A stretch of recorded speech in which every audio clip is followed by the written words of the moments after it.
Fala pessoal, tudo bem? Vamos analisar duas notícias de empresas europeias para a gente entender como que está a situação na região. Primeiro, Ericsson cortará 8.500 empregos diante da redução de demanda por equipamento para 5G. Segundo, BASF vai demitir 2.600 funcionários para se adequar à crise de energia que a indústria alemã enfrenta. Como a gente vem acompanhando nesses últimos meses, além da desaceleração econômica, ainda tem uma crise energética afetando diretamente as empresas europeias. Vamos entender qual que é a situação lá e como que esses cortes aí vão ajudar a perspectiva das duas companhias. Se você gosta das nossas análises, por favor, dê um like nesse vídeo. E se você puder compartilhar as nossas análises com pessoas que possam fazer bom uso delas, a gente agradece. Pessoal, amanhã, dia 28 de fevereiro, a gente dá início à primeira turma de 2023 do Price Strategy Program, nosso curso completo de estratégia de precificação, que vai analisar todo o ferramental de pricing, gestão de valor para o cliente e para a empresa e como que a gente alinha estrategicamente a companhia utilizando o pricing. É um curso muito rápido, são 3 semanas, 2 noites por semana via Zoom, 100% comigo, mas ele é muito denso. Se você trabalha com consultoria estratégica, análise de pricing ou tem price como tomada de decisão estratégica dentro da sua empresa, entre no nosso site www.btcompany.com.br e faça parte da primeira turma de 2023. Vejo vocês amanhã, dia 28 de fevereiro. Bora! Vamos começar analisando um pouco do impacto ali na Europa no setor de telecom. Vamos lá. A Ericsson planeja demitir 8.500 funcionários em todo o mundo, ou cerca de 8% da sua força de trabalho, disse a empresa sueca na sexta-feira, dia 24. As demissões estão relacionadas aos cortes de custos diante da redução de pedidos de equipamentos 5G nos Estados Unidos e em outras regiões. Vamos lá. A empresa com sede em Estocolmo, que vende equipamentos de telecomunicações, disse que as demissões acontecerão neste e no próximo ano. O anúncio veio dias depois que a empresa informou que planeja cortar cerca de 1.400 empregos só na Suécia. Então, 1.400 só na Suécia, mais de 8.000 no mundo inteiro. Por que isso está acontecendo? Bom, primeiro, porque as empresas de telecom lá nos Estados Unidos também estão passando por dificuldade por causa da desaceleração econômica, então postergando os pedidos de compra das tecnologias 5G. Vamos lá. A Ericsson havia dito no final do ano passado que planejava reduzir custos em cerca de 861 milhões de dólares até o final de 2023, usando menos consultores, fechando instalações e simplificando processos. A empresa investiu na tecnologia sem fio 5G da próxima geração, mas seu executivo-chefe disse no mês passado que o lançamento do 5G foi mais lento do que o esperado. A Ericsson disse no mês passado que as operadoras de telecom norte-americanas adiaram os pedidos de novos equipamentos 5G devido à incerteza econômica. Só que a Ericsson investiu pesadamente para conseguir ter todos os equipamentos disponíveis para elas. E aí, o que vai acontecer? Isso daqui é um balde de água fria para a Ericsson e também para a Nokia. Por quê? Porque o que acontece é o seguinte, nesses últimos anos, a Huawei, que é a empresa chinesa aí de telecom que vem ganhando muito mercado, ela recebeu uma má notícia, principalmente por causa da guerra comercial entre China e Estados Unidos. Só para vocês terem uma ideia, eu estou mostrando aqui para vocês, para quem está vendo no YouTube, o market share da Huawei já estava ali, ó, no começo de 2018, estava em torno ali de uns 26, 27%, estava quase chegando a 30% no final de 2019. O que aconteceu?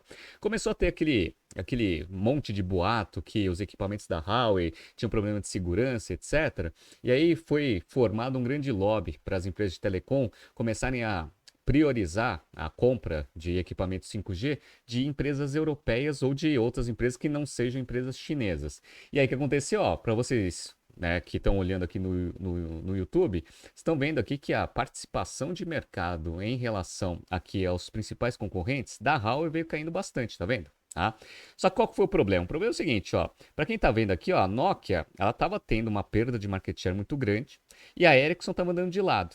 E aí, quando veio essa restrição de compra de equipamentos da Huawei, criou-se uma janela de oportunidade tanto para Nokia quanto para Ericsson começarem a ganhar market share, coisa que eles estavam perdendo já fazia bastante tempo.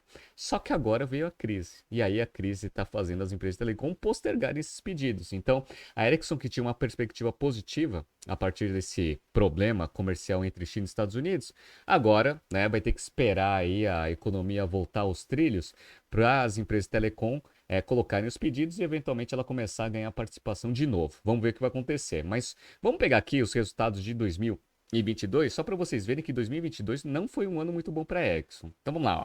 Para quem está vendo aqui no YouTube, eu estou mostrando aqui o P&L.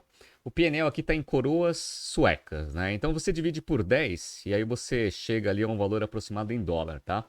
Então, ó, vendas passou de 232 bilhões de coroas suecas para 271, crescimento de 17% ano contra ano. Se for pegar em moeda constante, dá só 3% de crescimento ano contra ano. Ou seja, andou de lado o top line aqui da companhia. Só que todas as margens pioraram. Todas. Então vamos lá. Margem bruta. Margem bruta caiu de 43,5 para 41,8. Margem operacional caiu de 13,9 para 10,1. E o fluxo de caixa também despencou. Despencou, ó, 33%. Só para vocês terem uma ideia, o free cash flow tinha sido 32 bilhões de coroa sueca, que foi para 22 bilhões. Por que que isso aconteceu? Por causa dos grandes investimentos para você conseguir ter toda a tecnologia 5G à disposição do mercado. Então você fez um grande investimento, mas não está tendo a contrapartida em fluxo de caixa das atividades operacionais, free cash flow vai para o chão. Só para vocês terem uma ideia, a relação free cash flow contra receita era 13,8 em 2021, caiu para 8,2. Então a empresa está precisando fazer ajuste? Tá. E ela vai fazer um ajuste pesado, 8% da sua força de trabalho, sem contar um monte de outros ajustes que, né, foram detalhados aqui na notícia. Vamos ver o que vai acontecer, mas a empresa aqui ela já está se antecipando caso exista uma postergação ainda maior dos pedidos das empresas de telecom. Tá? Só que, por incrível que pareça, apesar do corte ser forte ali na Ericsson, na BASF a situação é pior, mesmo os cortes sendo menores. Vamos entender, vamos lá. A BASF planeja cortar 2.600 empregos e reduzir a produção na Alemanha. Esta é uma medida que a maior produtora química da Europa tomou para se preparar para um futuro sem gás russo barato. Vamos lá. No geral, as demissões reduzirão a força de trabalho da BASF em cerca de 2% até 2024. Esses cortes estão entre os maiores já feitos por uma empresa alemã em meio a uma crise de energia provocada pela invasão russa à Ucrânia.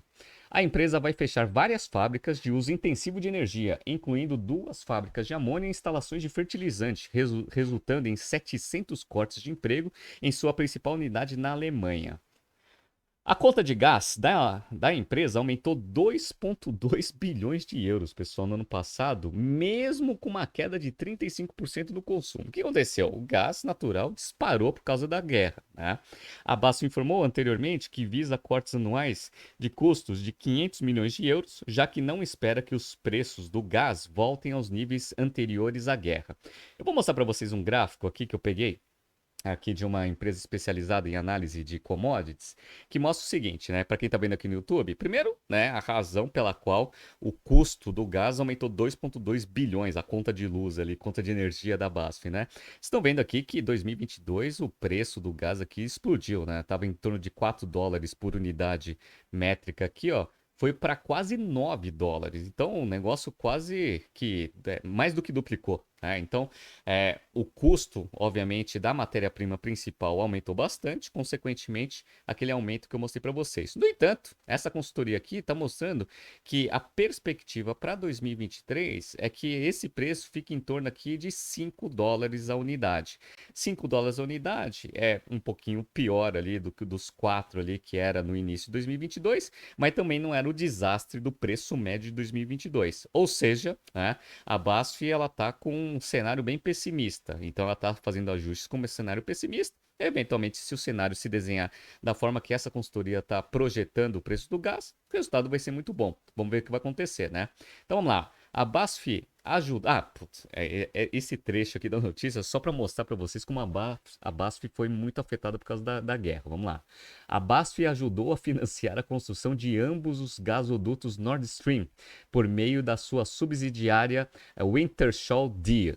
O corte dos laços com a joint venture em janeiro gerou uma baixa contábil de 7,3 bilhões de euros e uma perda histórica para a BASF, que também operava joint ventures com a Gazprom e a PJSC e outras, que são empresas russas. E com as restrições econômicas da União Europeia com a Rússia, a BASF foi uma das mais afetadas aí, foi obrigada aí a cortar, né, investimentos em parceria com empresas russas, né? Então, só para mostrar para vocês que a BASF ela se enrolou muito nessa guerra, né? Vamos ver o impacto disso nos financials? Vamos lá, ó. Então, ó, para quem tá vendo aqui, ó, tô mostrando para vocês que a receita fechada de 2022 foi de 87 bilhões de euros, um crescimento de 11,1%. No entanto, no quarto trimestre houve uma queda de vendas aqui de 2,3%. O EBITDA ele caiu 5,3% para 10 bilhões e 700 aqui de euros e o lucro operacional caiu 14,7% para 6,5 bilhões de euros e a empresa deu prejuízo, 627 milhões de euros de prejuízo contra um lucro do ano anterior. Tá? E aí olha que interessante, a empresa ela anunciou 500 milhões de corte. Ou seja, uma economia de 500 milhões, que é justamente o quanto que ela perdeu ali de EBITDA em relação a 2021. Então, só para mostrar para vocês que é cirúrgico ali o corte e os valores anunciados aí de economia. E aí, por que a BASF está com esse problema? Como eu falei para vocês, na própria apresentação que a BASF fez para o mercado, ela mostra que o mercado de químicos está em queda. Olha que interessante. Em 2021, o crescimento aqui da economia mundial foi de 6,1 e do setor químico foi de 6,1, ou seja, ele andou em conjunto ali com o crescimento global. No entanto, em 2021, a economia global cresceu 3% e a produção de químicos só cresceu 2,2%, então teve um descolamento. Então a economia cresceu num patamar que foi menor em termos de acompanhamento aqui da produção química. Então a produção química aqui está sofrendo mais do que a economia de uma forma geral. E eles mostram aqui que nos Estados Unidos, no quarto trimestre, teve uma queda de 3% ali na produção de químicos e na Europa 15,7%. Só teve crescimento aqui na China, aqui, né? Então, só a China ainda está com aumento de produção. América do Norte e Europa aqui, uma desgraça total. Então, mercado químico caindo com perspectiva negativa para 2023. Esse é o primeiro problema que afeta o top line. E na parte de custo, a parte de energia. E olha que interessante, pessoal, como a gente viu lá na notícia, ele detalhou aqui que 2,2 bilhões de euros aqui de aumento de custo vieram o quê? De aumento do custo do gás natural. Beleza. Só que se você pegar o efeito de tudo que aumentou, tá, da inflação alta na Europa, o impacto foi de 3,2 bilhões de euros a mais em termos de custo em relação a 2021. Olha como foi impactante ali a inflação e o problema do gás natural. E aí, os cortes eles estão concentrados onde? Eu estou mostrando aqui para vocês dos 500 milhões de euros aqui que eles estão projetando, 90% praticamente aqui, ó, é na Europa, porque ó, 65% dos cortes vão ser na Alemanha e 25% na Europa, excluindo a Alemanha. Então aqui já dá 90%. E aí 10% vai ser em outras unidades da BASF no mundo. Então tá bem concentrado ali o problema na Europa. Vamos ver o que vai acontecer. A BASF é uma excelente empresa, só que está com um problema no mercado, que vai influenciar o top line e está com um problema ali nas suas principais operações na Europa em relação à crise energética e o aumento de custos por causa da inflação. Vamos ver se esses cortes aí vão melhorar os resultados futuros aqui das duas companhias, mas a situação das empresas europeias não é muito boa. Vamos continuar acompanhando. Se saírem mais notícias de outras empresas europeias, eu trago aqui para vocês, tá bom? Tá surgindo aqui alguns BTCs News passados para vocês se atualizarem. Não se esqueça de se inscrever no nosso canal e na nossa newsletter. Grande abraço e até amanhã.